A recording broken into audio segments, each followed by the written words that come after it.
আসসালামু আলাইকুম। শুরুতেই জানিয়ে দিব এখনকার গুরুত্বপূর্ণ সংবাদ শিরোনাম। খালেদা জিয়া দেশে ফেরায় আনন্দিত জিএম কাদের, বললেন প্রত্যাশার কথা। জামিনে মুক্তি পেয়ে ৬ বিএনপি নেতা কর্মীকে কোপালো যুবলীগ নেতা। কিশোরী উদ্ধারে এসে হামলার শিকার ৩ পুলিশ সদস্য। কমিটি নিয়ে সংঘর্ষ, ছাত্রদল কর্মীর রক কাটল প্রতিপক্ষ। খালেদা জিয়ার দেশে ফেরা নিয়ে যা বলছে আন্তর্জাতিক গণমাধ্যমগুলো। এতক্ষণ শুনছিলেন সংবাদ শিরোনাম। পুরো খবর পেতে ভিডিওটি শেষ পর্যন্ত দেখুন। সর্বশেষ খবর পেতে চ্যানেলটি সাবস্ক্রাইব করুন। এবার বিস্তারিত। খালেদা জিয়া দেশে ফেরায় আনন্দিত জিএম কাদের, বললেন প্রত্যাশার কথা। জাতীয় পার্টির চেয়ারম্যান জিএম কাদের বলেছেন, দীর্ঘদিন দেশের বাইরে চিকিৎসাধীন থাকার পর খালেদা জিয়ার স্বদেশ প্রত্যাবর্তনে আমরা আনন্দিত। তিনি সম্প্রীতি ও সৌহার্দ্য সৃষ্টির মাধ্যমে দৃঢ় ঐক্য গড়ে তুলবেন এবং দেশের বর্তমান সংকটময় পরিস্থিতির অবসানে গুরুত্বপূর্ণ ভূমিকা রাখবেন বলে প্রত্যাশা করি। জিএম কাদের বলেন, দেশে আজ এক ক্রান্তিকাল অতিক্রম করছে।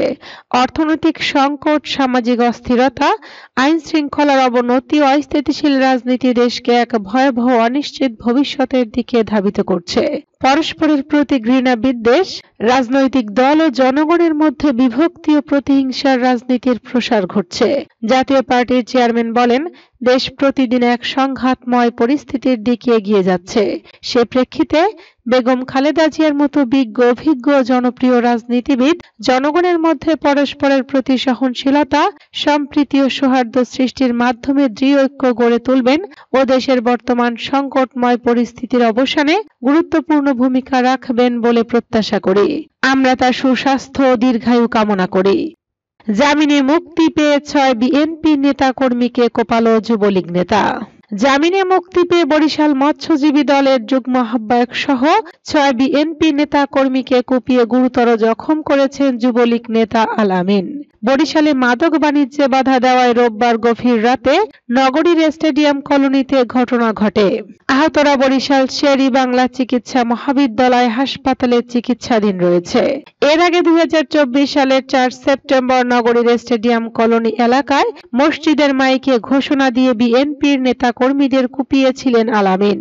সেই ঘটনায় কারাগারে গেলেও জামিনে মুক্তি পেয়ে আবারও একই ঘটনা ঘটালেন তিনি। অভিযুক্ত যুবলীগ নেতা আল আমিন বরিশাল নগরীর চাঁদমারি এলাকার করিম হাওলাদারের ছেলে ও ১১ নম্বর ওয়ার্ড যুবলীগের সদস্য। অন্যদিকে আহতরা হলেন বরিশাল মহানগর মৎস্যজীবী দলের যুগ্ম আহ্বায়ক ফেরদাউস হাওলাদার, ১১ নম্বর ওয়ার্ড শ্রমিক দলের সাধারণ সম্পাদক আসলাম, বিএনপি নেতা রেজাউল করিম রাজা, কর্মী শাহিন কাউসার ও রাজীব খান। স্বৈরাচারী সরকার পালিয়ে গেলেও স্টেডিয়াম কলোনির জনসাধারণ সন্ত্রাসী আল আমিন বাহিনীর অত্যাচারে এখন অতিষ্ঠ বলে জানিয়ে আহত আসলামের ভাই আব্দুর রহিম বলেন, আল আমিন গত ১৭ বছর যাবৎ ১১ নম্বর ওয়ার্ডের সাবেক কাউন্সিলর মুজিবুর রহমানের ক্যাডার হিসেবে পরিচিত ছিলেন। এখনো এলাকার জমি দখল, মাদক বাণিজ্য সবই চলে আল আমিনের নিয়ন্ত্রণে। তাই মাদক ব্যবসায় বাধা দেওয়ায় ৬ জনকে কুপিয়ে আহত করা হয়েছে। আহতদের চিকিৎসা শেষে মামলা করবে বলেও জানান তিনি। বিষয়টি নিশ্চিত করে বরিশাল কোতোয়ালি মডেল থানার ভারপ্রাপ্ত কর্মকর্তা মিজানুর রহমান জানান, কোপানোর ঘটনায় অভিযোগ পেলে আইন অনুযায়ী ব্যবস্থা নেওয়া হবে। বিভিন্ন অপরাধে আল আমিনের বিরুদ্ধে ডজন খানেক মামলা চলমান রয়েছে বলেও জানান তিনি। কিশোরী উদ্ধারে এসে হামলার শিকার ৩ পুলিশ সদস্য। ঝিনাইদহের কালীগঞ্জে এক কিশোরীকে উদ্ধারে গিয়ে যশোর কোতোয়ালি থানার ৩ পুলিশ সদস্য ও এক গৃহবধূ মারধরের শিকার হয়েছে। স্থানীয়রা জানান, বিয়ের ঘটনায় উত্তেজিত হয়ে গ্রামবাসী পুলিশের ওপর হামলা চালায়। হামলাকারীরা পুলিশ সদস্যদের মারধর করে ও কিশোরীকে ছিনিয়ে নেওয়ার চেষ্টা করে।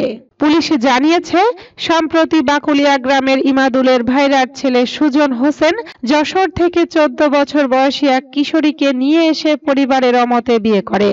এই ঘটনায় কিশোরীর পরিবার যশোর কোতোয়ালি থানায় অভিযোগ করে।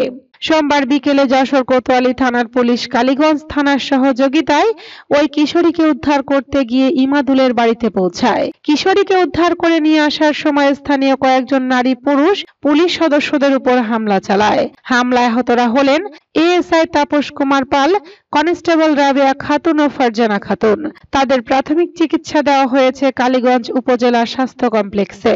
হামলা ঠেকাতে গিয়ে আহত হয়েছেন কালীগঞ্জ পৌর যুব দলের যুগ্ম আহ্বায়ক আসাদের স্ত্রী মাসুরা খাতুন। যশোর কোতোয়ালি থানার ওসি আবুল হাসনাত এ বিষয়ে কোনো মন্তব্য করতে রাজি হননি। তিনি জানান, বিস্তারিত জানতে হলে কালীগঞ্জ থানার ওসির সঙ্গে যোগাযোগ করতে হবে। কালীগঞ্জ থানার ওসি শহীদুল ইসলাম হাওলাদার বলেন, হামলার ঘটনায় আইনি ব্যবস্থা নেবে যশোর কোতোয়ালি থানা। কমিটি নিয়ে সংঘর্ষ, ছাত্রদল কর্মীর রক কাটল প্রতিপক্ষ। কিশোরগঞ্জের ইটনায় ছাত্রদলের কমিটি নিয়ে দুই গ্রুপের সংঘর্ষের সময় কলেজ ছাত্রের পায়ের রক কেটে দেওয়ার অভিযোগ উঠেছে প্রতিপক্ষের বিরুদ্ধে। এ সময় উভয় পক্ষের বেশ কয়েকজন আহত হয়েছেন। সোমবার বেলা 11:30টার দিকে আব্দুল হামিদ সরকারি কলেজ এলাকায় এ ঘটনা ঘটে। আহতরা হলেন কলেজ ছাত্রদলের আহ্বায়ক রাজীব ইসলাম রাজু ও ছাত্রদল কর্মী রোহান মিয়া। গুরুতর আহত অবস্থায় রোহানকে ময়মনসিংহ মেডিকেল কলেজ হাসপাতালে পাঠানো হয়েছে।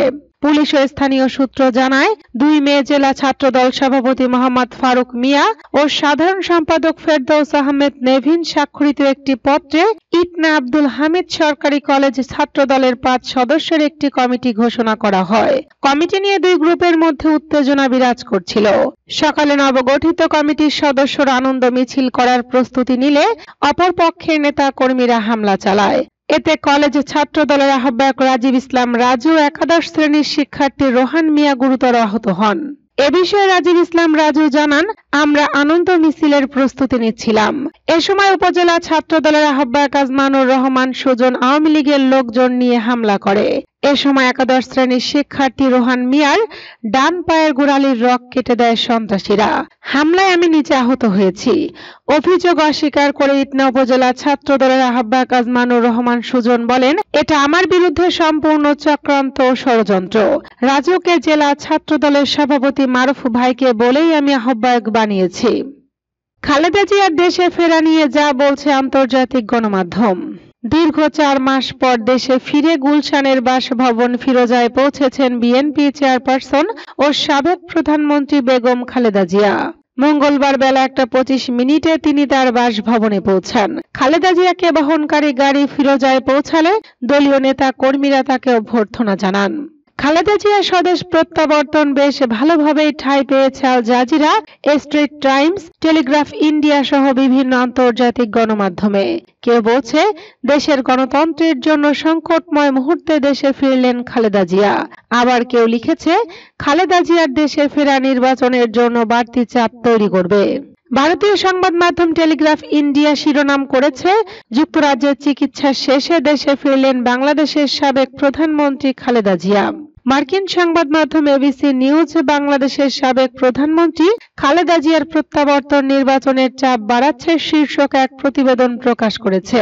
এবিসি নিউজের প্রতিবেদনে বলা হয়েছে, লন্ডনে 4 মাস চিকিৎসা নিয়ে দেশে ফিরেছেন বাংলাদেশের সাবেক প্রধানমন্ত্রী ও বিএনপির চেয়ারপারসন খালেদা জিয়া। আজ মঙ্গলবার দেশে ফেরার পর আগামী জাতীয় নির্বাচনের দাবিতে অন্তর্বর্তীকালীন সরকারের ওপর চাপ আরো বেড়েছে। আয়ারল্যান্ডের সংবাদ মাধ্যম আইরিশ নিউজও একই ধরনের শিরোনামের সংবাদ প্রকাশ করেছে। মালয়েশিয়ার সংবাদ মাধ্যম স্ট্রিট টাইমস বাংলাদেশের অসুস্থ সাবেক প্রধানমন্ত্রী খালেদা জিয়া বাসায় ফিরেছেন শিরোনামের সংবাদ প্রকাশ করেছে। প্রতিবেদনে বলা হয়েছে, খালেদা জিয়ার দেশে ফেরার ডিসেম্বরের মধ্যে নির্বাচন অনুষ্ঠানের জন্য বিএনপির দাবির পালে নতুন হাওয়া দিয়েছে। মারাত্মক আন্দোলনের মুখে শেখ হাসিনা প্রধানমন্ত্রী পদ থেকে সরে দাঁড়াতে বাধ্য হন এবং আগস্টে ভারতে চলে যান। এরপর থেকে নোবেলজয়ী মোহাম্মদ ইউনূসের নেতৃত্বে একটি তত্ত্বাবধায়ক সরকারের অধীনে রয়েছে দেশটি। খালেদা জিয়ার দেশে ফেরা নিয়ে সংবাদ প্রকাশ করেছে কাতার ভিত্তিক সংবাদ মাধ্যম আল জাজিরাও। সংবাদ মাধ্যমটি গণতন্ত্রের সংকটপূর্ণ সময়ে দেশে ফিরলেন সাবেক নেতা খালেদা জিয়া।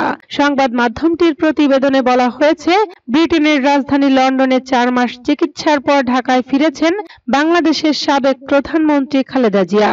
তার এই প্রত্যাবর্তনে দেশের অন্তর্বর্তী সরকারের উপর জাতীয় নির্বাচনের তারিখ ঘোষণার চাপ বেড়েছে।